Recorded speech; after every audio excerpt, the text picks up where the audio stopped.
여러분, 오늘 하나만 딱 사야 한다면 그게 뭔지 알고 싶으신가요? 바로 이 종목은 입니다. 이 종목이 왜 중요한지, 어떻게 오를지 궁금하시다면 끝까지 꼭 시청해주세요. 안녕하세요, 주식 체인저입니다. 최근 시장이 막 롤러코스터 타듯이 떨어지고 있어요. 마치 산소 호흡기를 달고 있는 듯한 시장이 연출되고 있는데, 금투세 결정이 지금은 가장 시급한 문제이고요. 또한 투심의 개선이 분수령이겠죠. 이런 상황에서도 매수할 수 있는 딱 하나의 종목, 바로 2차 전지 업종의 레이크 머티리얼즈입니다. 올해 반도체 부문 필두 주요 사업 부분에 있어서 성장 기대감이 정말 크고요. 또한 전고체 배터리용 황화리튬 사업에서도 본격화 전망이 기대되기도 하는 종목인데요. 왜 이 종목이 좋은지 제가 아주 쉽게 오늘 재밌게 좀 설명을 해드릴게요. 자, 지금은 미국의 금리 인하는 이제 확정적입니다. 따라서 성장주들의 투심 개선도 확정적인 상황인데요. 2차 전지는 대표적인 성장 섹터에 해당하는 업종이죠. 또한 미국 자동차 할부 금리 인하에 따라서 전기차의 판매는 자연스럽게 증가할 수밖에 없는 구조입니다. 금리 인하로 인한 약달러도 한국을 포함해서 이제 이머징 마켓 투자의 증가로 이어질 수 있는 상황인데, 또한 순환매 관점에서도 2차 전지 섹터의 반등을 예상해 볼 수가 있습니다. 최근 시장의 순환매 양상은 크게 봤을 때 금리 인하로 수혜를 볼 수 있는 업종으로 구분이 됩니다. 제약바이오, 2차 전지, 반도체 3대 축, 이쪽 업종이 꽤 중요한 성장 섹터에 해당하죠. 물론 네이버나 카카오 이런 종목도 대표적인 성장 섹터입니다. 그러나 오늘 제가 말씀드려볼 종목은 바로 2차 전지에 대해서 말씀드리고자 합니다. 코스닥 지수가 코스피 지수와의 양극화를 극복하기 위해서는 역시나 바이오 혹은 2차 전지로 수급을 지탱해야 되는 구조입니다. 즉 바이오가 쉬어갈 땐 2차 전지 쪽으로 수급이 자연스럽게 유입되면서 하방 압력에 대한 부분을 방어한다는 얘기입니다. 또한 3분기, 4분기 실적은요, 계절성 요인과 여러 요인으로 개선될 수밖에 없는데요. 첫 번째로 판매량의 증가가 있을 겁니다. 우선 하반기에 전기차 출시가 많이 예정이 되어 있죠. 보시면은 기아 EV5도, 현대 아이오닉 7, 쌍용 토레스 EV, 제네시스 GV 전동화 모델도 필두로 해외에 정말 많은 전기차들이 출시가 됩니다. 당연히 판매량의 증가로 이어질 수 있는 부분이고요. 두 번째로 재고 조정이죠. 상반기에 쌓였던 그런 재고가 하반기에 조정이 되면서 추가적인 주문 발생할 가능성이 큽니다. 특히 전기차 배터리의 경우에는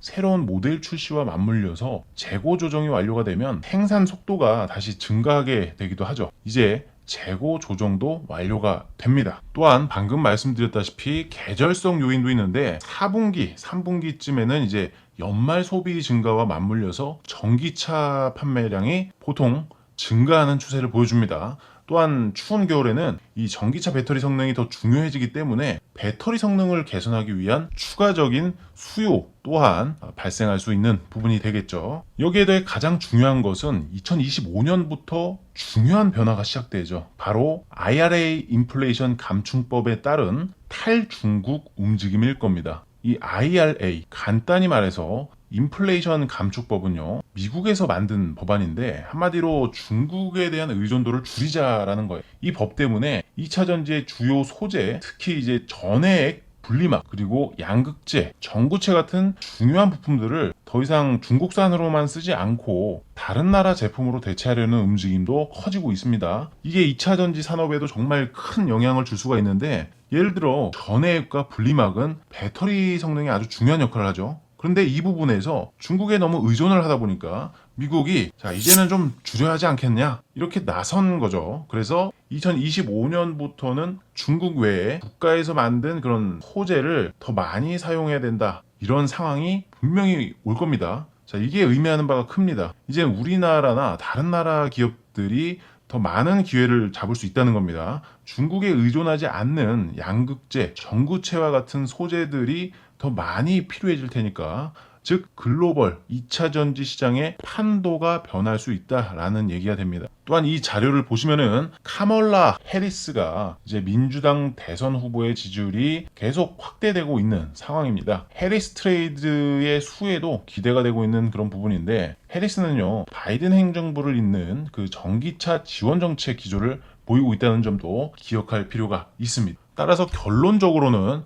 지금 현재 2차 전지에 대한 그런 부정적인 시선이 만연한 상황에서도 주가는 사실 3분의 2 토막이 난 종목들도 수두룩한 상황입니다. 그래서 더 이상 매도할 사람이 없죠. 그렇다면 매수세가 몰리기도 쉽지는 않은 상황이겠지만 제가 지난 영상에서 설명했던 이 금리 인하 시기와 맞물리는 그런 시점이기도 하기 때문에 지수가 상승할 가능성이 높아지고 2차 전지 수급이 외국인으로부터 충분히 우호적으로 전환될 수 있다라는 결론에 도출되게 됩니다. 따라서 큰 추세의 변화로 보기보다는 단기적인 그런 반등성에 대한 측면은 충분히 노려볼 수 있다라고 정리를 하겠습니다. 바로 차트 그리고 데이터를 살펴보겠습니다. 26일자부터 시작해가지고 지금 개인 투자자들이 매도를 하고 외국인들이 매수를 하고 있네요. 개인들이 아주 이걸 팔아대는 것을 외국인들 그걸 싹 다 받아먹고 있는 그런 상황입니다. 그리고 이쪽 기관계 라인을 좀 잘 보세요. 과거로부터 이렇게 쭉 올리면서 보시면은 기관도 꾸준하게 매수를 하고 있는 상황을 볼 수가 있습니다. 물론 기관의 특성상 사고팔고는 하지만 전반적으로 수급이 양호하다. 라는 것이겠죠. 또한 최근에 매도 우위를 보시면요. 금융투자에서 매도 우위를 가져가고 있습니다. 금융투자는 단타 성향이 강한 게 금융투자죠. 제가 프랍 트레이더로 있을 때도 그랬지만 금융투자는 투자 전략 자체가 수수료로 수익을 창출하는 비중이 크기 때문에 단타 성향이 좀 강합니다. 그리고 성과 평가에서 단기 성과에 따라서 인센티브 구조가 좀 달라져요. 그래서 단기적으로 4848을 하는 겁니다. 그런 경향이 있다는 것을 알고서 보신다면 반등 구조에 있어서 큰 장애물은 아니다라는 얘기가 될 수 있겠고요. 단기적으로는 이제 외국인의 수급에 주목을 하면 좋을 것 같습니다. 현재 또한 일봉 차트를 보시게 되면 여기 노란 선이 20일 이동평균선인데 21선 위에서 지금 놀고 있는 그런 상황이죠.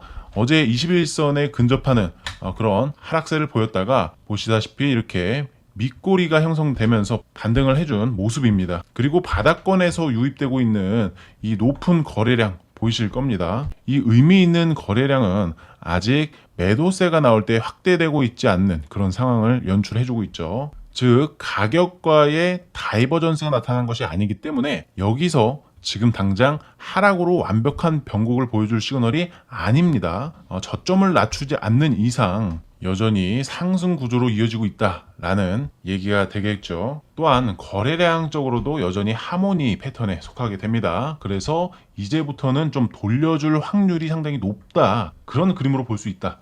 라는 거죠. 목표가도 좀 궁금하실 텐데요. 목표가도 체크를 해보신다면 개인적으로 이 정도 영역에서 상당히 많은 근거에 중첩이 되는 그러한 매물대 라인으로 보고 있습니다. 여기가 25,000원 가격대인데요. 따라서 저 같은 경우에는 여기서부터 이제 매수 진입을 한다 그러면 25,000원까지는 좀 시간이 걸리더라도 끌고 가는 모양으로 보고 있습니다. 다음 시간에는 조선기자재 관련해서 영상도 준비를 해볼 예정이니까요. 구독과 좋아요 잊지 마시고 궁금하신 종목들 댓글에 남겨두시면 영상으로 제가 준비해 볼 수 있도록 하겠습니다. 오늘도 시청해 주셔서 감사합니다.